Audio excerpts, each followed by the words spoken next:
Now, before I start my show or my talk, I would say, I will show you 3 different clip arts that I've gathered over preparation within 2 days. That's the first clip art that I want you guys to learn. That's the second one. Last but not least, that's the third. Anybody have any ideas what I'll be talking today? I want to see some show of hands. You can shout out what I'll be talking about. Anyone? Yes? Productivity. Nice. Anyone else? Yes?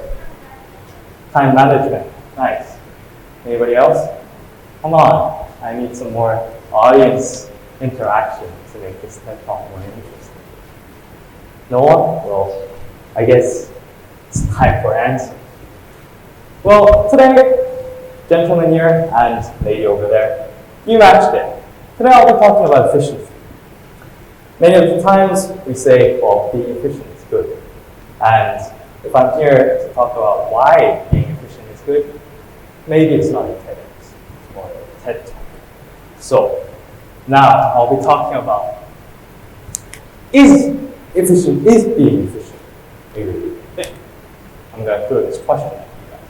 Is being efficient really good? Well, as we know, many of the teachers would be saying, oh, being efficient is something that's going to be good for your grades, good for your time management, and even my mother and my father would be saying, well, you have to be more efficient when you're doing homeworks, unless you will not finish it on time.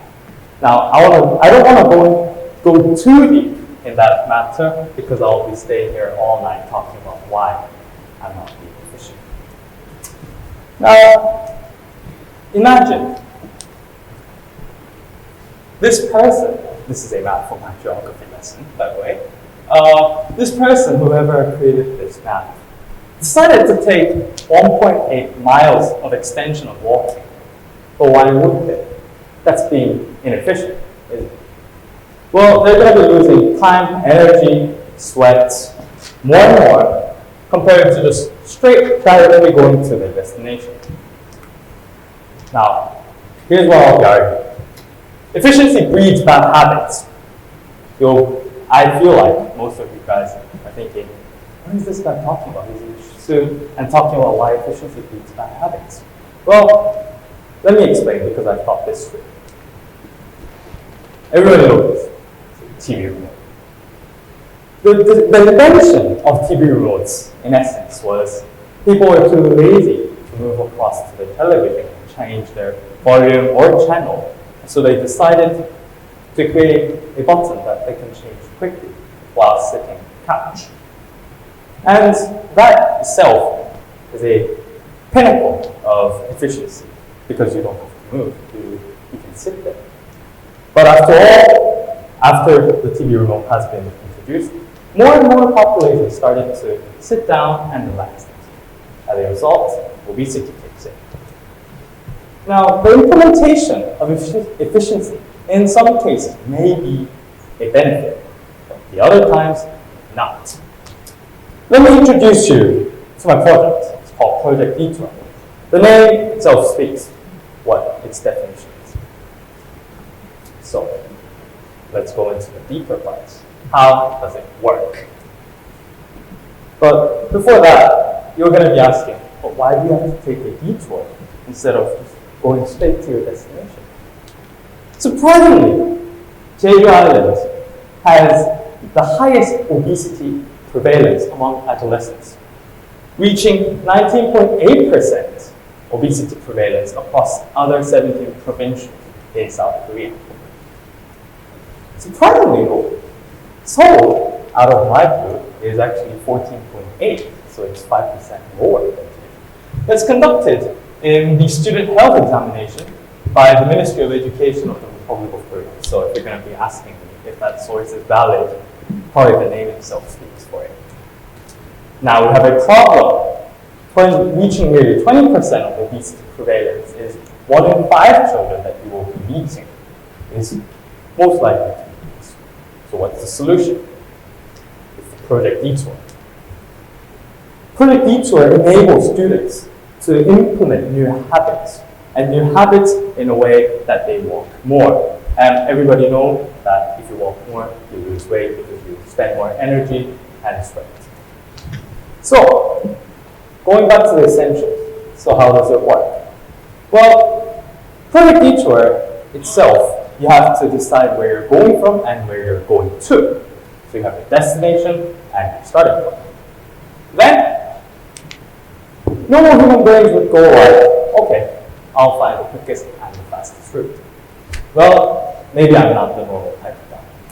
I decided to take another way, maybe longer way. And essentially, you repeat it.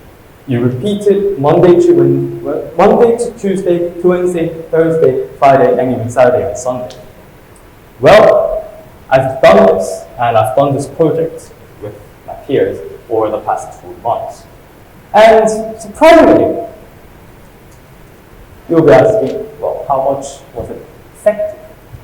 Turns out, 15.79% increase in daily step count for my test group compared to the baseline data that they have given when they were not taking detours. That's about 3,191 steps more per day. Now you'll be thinking, oh, that's not that much. I can just take my dog out for a walk in the evening. I can easily match that. But that itself is how much they have increased when they were at school.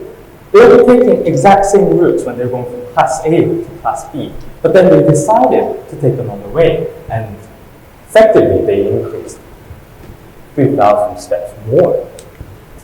So Project Detour essentially is enabling people to walk more. People walk more, better health. Well, now going back to the main question that I've asked you guys, is being efficient really a thing? Well, how science works is you have a destination, you have the point where you want to reach. But then the way in which you go to that place of your destiny is not always straight. And now I'll be asking you the question, do you really think taking the efficient and the shortest way is the best thing? Who's with me to make the world more inefficient? Thank you very much.